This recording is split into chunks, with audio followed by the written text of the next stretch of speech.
Tony Podesta, who created the Podesta Group in 2010. The firm has lost clients as it has been increasingly drawn into the investigation by the special counsel. Luke Sharratt, The New York Times, Washington. Tony Podesta, a prominent lobbyist and Democratic donor who has come under scrutiny from the escalating special counsel investigation, stepped down on Monday from the firm he co-founded, according to people familiar with the firm. The firm, the Podesta Group, has lost clients as it has been increasingly drawn into the investigation by the special counsel, Robert S. Mueller III. On Monday, the Podesta Group and another company with which it had worked, Mercury Public Affairs, were referenced, though not by name, in an indictment of two former Trump campaign officials, Paul Manafort and Rick Gates. No charges have been brought against Mr. Podesta or officials from the Podesta Group or Mercury. But both firms have been subpoenaed for records and testimony about the work on behalf of a client referred to them in 2012 by Mr. Manafort and Mr. Gates. The European Centre for a Modern Ukraine, a non-profit group based in Brussels. The work for the European Centre, which ended in 2014, was cited in the indictment on Monday as part of a scheme by Mr.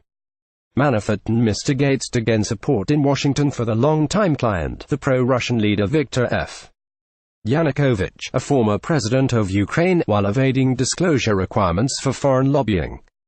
Mr. Manafort and Mr. Gates were charged with violating tax, banking and foreign lobbying laws in an effort to hide more than $75 million in income from the work in Ukrainian politics.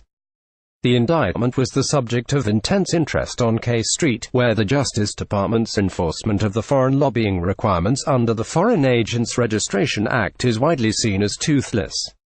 The charges against Mr. Manafort and Mr. Gates that are related to the act, coming as powerful members of Congress are demanding more enforcement of the law, were seen by some as a shot across the bow of Washington lobbyists. Mr. Podesta announced his departure at a staff meeting on Monday. He is the brother of Hillary Clinton's 2016 campaign chairman John Podesta, who co-founded the firm. Tony Podesta has become the target of attacks from conservatives looking to shift attention away from Mr. Mueller Scrutiny of President Trump's campaign team. A person familiar with Mr. Podesta's remarks at Monday's staff meeting said he cited attacks from Fox News and the conservative media as making it impossible to run a public affairs shop. That person was not authorized to publicly discuss the internal meeting and spoke on condition of anonymity. A partner at the firm, who also did not want to be identified discussing delicate internal affairs, said that even before Mr. Podesta announced his departure, some senior partners were trying to convince clients to remain with them as they worked to reintroduce the company with branding that would not include Mr. Podesta's name. The partner added that the effort had been fueled partly by Mr. Podesta's aggressive efforts to defend himself against coverage by the conservative news media on the special counsel's scrutiny of the Podesta Group. The firm has been among Washington's highest-grossing lobbying shops for years. Podesta's resignation was first reported by Politico on Monday afternoon.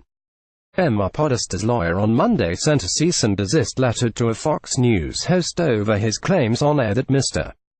Podesta and his brother, John Podesta, worked closely with Mr.